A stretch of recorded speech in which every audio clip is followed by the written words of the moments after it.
We are expecting President Biden to hit the message of the U.S.'s ironclad commitment to the NATO alliance. This is another chance for him to reassure allies of this. He's meeting with leaders of what's called the Bucharest Nine. This is a group of NATO members who are on the eastern flank of the NATO alliance. These are countries that are right on the doorstep of Russia and Belarus. When Russia invaded Ukraine, this raised the security concerns of their own and prompted countries and NATO countries, rather, to move their forces further east and focus on that additional posture there. We are expecting the countries to talk about not only their own security, but also the aid for Ukraine at this time. Ahead of the one-year anniversary of Russia's invasion of Ukraine, President Biden declared support for Kyiv will not stop even as war continues. Our support for Ukraine will not waver. NATO will not be divided, and we will not tire. Here in Poland, the president also sought to reassure Eastern European allies that the U.S. will defend its NATO partners against any Russian aggression. Democracies of the world will stand guard over freedom today, tomorrow, and forever. A welcome message for many Polish people who attended his speech in Warsaw, a city all too familiar with the costs of war.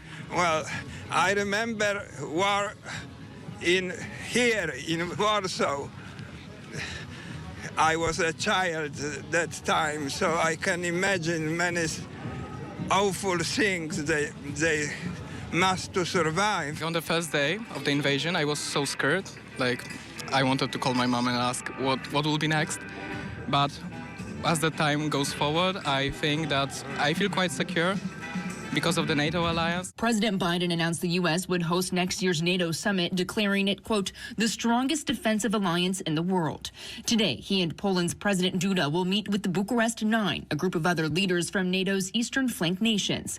Leaders of those nations say they want to see some movement from the White House on new plans to shore up security in that region. As you understand, Lithuania, other Baltic countries are exposed to the direct threats from Belarus and from Russia. So this is the reason we expect some positive signals regarding our security. White House officials say the president will use the meeting to reaffirm commitments to the U.S. and other NATO allies made to defend NATO's eastern flank during a summit last year in Madrid. A number of allies have increased their presence in the Baltic states and Romania and other eastern flank allies. And so part of the discussion ahead of the Vilnius summit and at the summit is going to be fully implementing the decisions that were made at Madrid and continuing to give our eastern flank allies the assurance that the United States and the rest of the alliance is there to guarantee their security.